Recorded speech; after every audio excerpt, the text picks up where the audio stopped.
Hai semua, perkenalkan kami mahasiswa Stikes Harapan Ibu Jambi, program studi farmasi semester 4 dalam mata kuliah praktikum kimia bahan alam.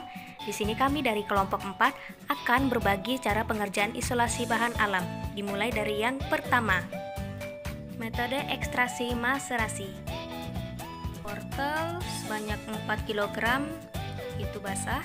Kemudian yang kedua, bagian kulit luar wortel dikupas lalu ditimbang. Kemudian dilakukan pencucian dengan air. Wortel yang sudah cuci kemudian ditiriskan. Lakukan pengirisan tipis pada wortel yang sudah bersih dan kemudian simpan wortel pada keranjang oven. Masukkan ke dalam oven dehydrator. Ini berfungsi untuk mengurangi kadar air. Hasil pengovenan menjadi kering dan mengerut, lalu dilakukan penggilingan. Lalu ditimbang. Dimaserasi menggunakan pelarut N-heksan. Maserasi disaring kemudian residu ditambah dengan pelarut N-heksan. Maserat diuapkan menggunakan evaporator.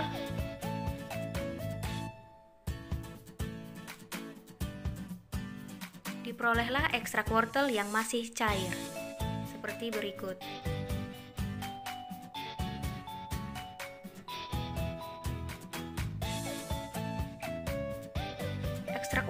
Ekstrak wortel dimasukkan ke oven, itu berfungsi untuk membentuk pasta atau serbuk. Inilah hasilnya. Ekstrak wortel yang dihasilkan semi pasta. Jadi hasilnya 1,33 gram. Masuk ke bahasan kedua, yaitu merotari.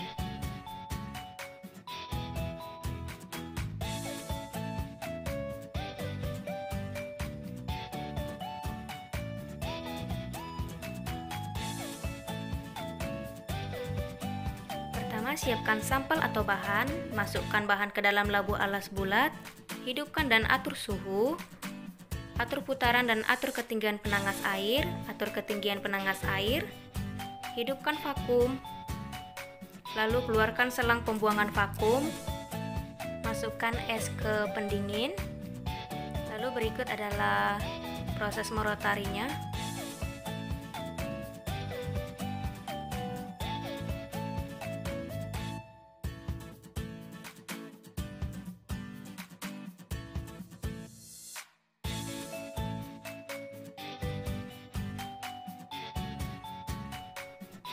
Berikut adalah hasil rotari. Jika ingin lebih pekat bisa dipanaskan di water bath dan ini hasilnya. Bahasan yang ketiga, fraksinasi. Penyiapan alat dan bahan. Bahannya ada ekstrak kental, aquades, N-heksan, etil asetat. Alatnya ada timbangan analitik, cawan penguap, penangas air, spatula, corong pisah, dan gelas ukur. Langkah pertama, timbang ekstrak kental sebanyak 5 gram, lalu larutkan ekstrak dengan 30 ml air hangat. Siapkan corong pisah dan tempatkan pada statif. Masukkan larutan ekstrak ke dalam corong pisah. Sebanyak 30 ml larutan N-heksan dimasukkan ke dalam corong pisah. Lalu tutup corong pisah, kemudian kocok beberapa kali diselingi dengan membuka tutup. Diamkan beberapa menit hingga terjadi dua fase. Berikut adalah fase N-heksan dan di bawahnya fase air. Pisahkan fase N-heksan dengan menggunakan pipet. Ini hasilnya. Kemudian sebanyak 30 ml larutan etil asetat dimasukkan lagi ke dalam corong pisah hingga terjadi seperti berikut. Lalu tutup corong pisah dan kemudian kocok beberapa kali diselingi membuka tutup. Diamkan lagi hingga terjadi dua fase, yaitu fase etil asetat dan fase air di bawah. Pisahkan fase etil asetat dengan menggunakan pipet ke dalam beker gelas. Berikut adalah hasilnya. Kemudian tempatkan fase air ke dalam beker gelas. Inilah diperoleh 3 fraksi, yaitu fraksi N-heksan, fraksi etil asetat, dan fraksi air. Bahasan yang keempat, KCV atau kromatografi cair vakum. Dimulai dengan penyiapan fase gerak. timbang wadah fase gerak kosong. Jadi kita siapkan pelarut dengan berbagai komposisi. Di sini menggunakan heksan 100%, heksan etilasetat 8:2, heksan etilasetat 6:4, heksan etilasetat 5:5, dan seterusnya sampai etil asetat metanol dan metanol 100%. Lalu alatnya dirangkai seperti itu.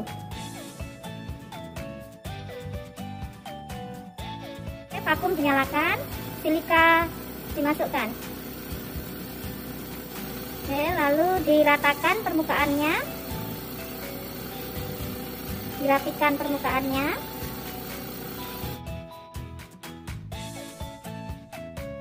Menimbang sampel dimasukkan mortir dan diberi etanol secukupnya. Lalu tambahkan silika dengan perbandingan sesuai, lalu homogenkan.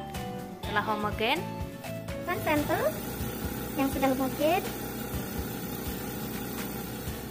dan permukaannya kita beri kapas.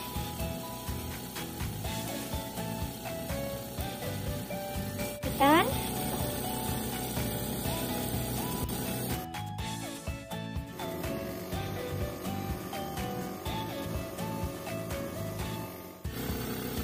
Kita tuang fase gerak.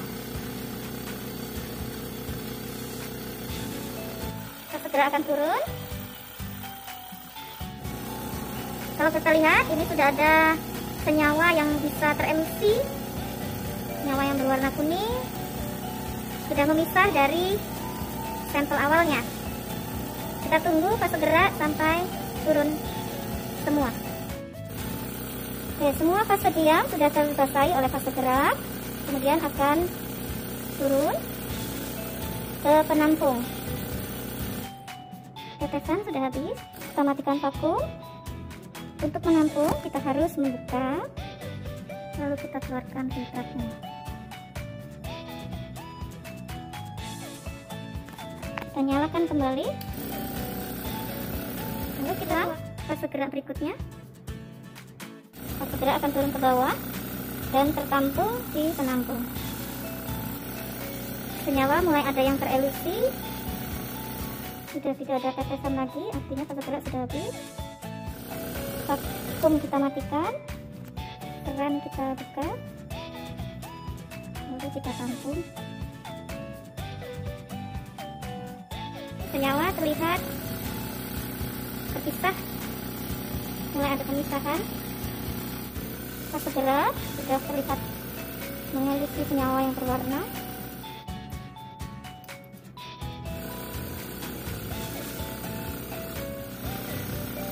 Terlihat ada pita-pita, beberapa pita, itu menunjukkan ada senyawa yang berbeda, mulai terpisah.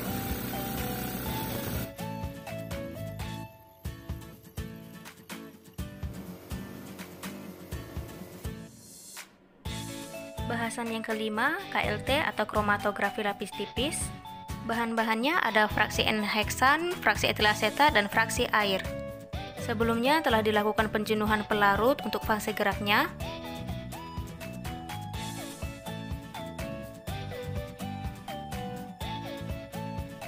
Siapkan plat KLT dengan ukuran 1x8 cm, terus diberi tanda nama fraksi.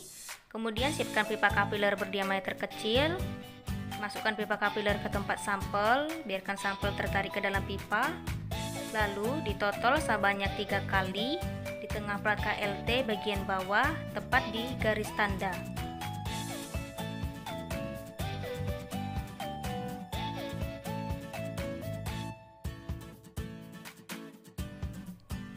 Masukkan plat KLT yang sudah diberi sampel menggunakan pinset. Masukkan seluruh plat KLT tersebut masing-masing ke dalam bejana KLT yang berisi fase gerak.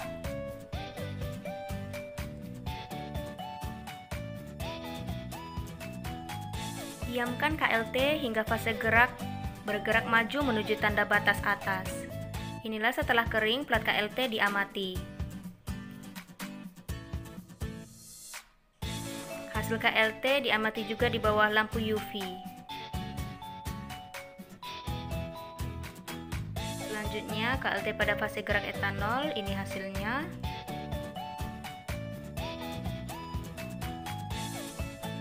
Ini pada sinar tampak. Kemudian ini diamati di bawah lampu UV.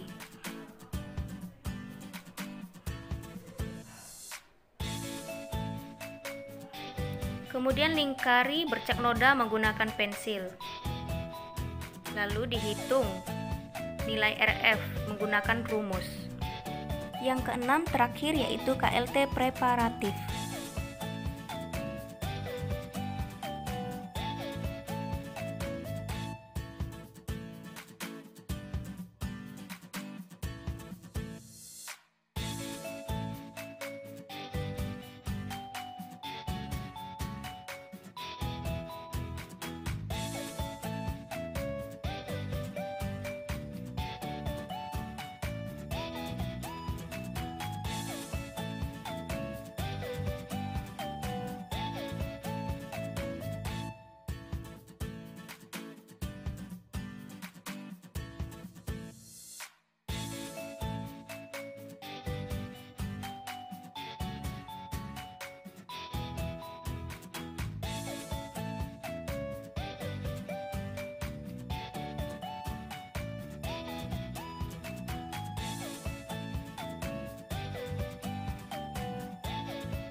Baiklah, sekian dari pengerjaan isolasi bahan alam. Semoga bermanfaat bagi kita semua. Terima kasih.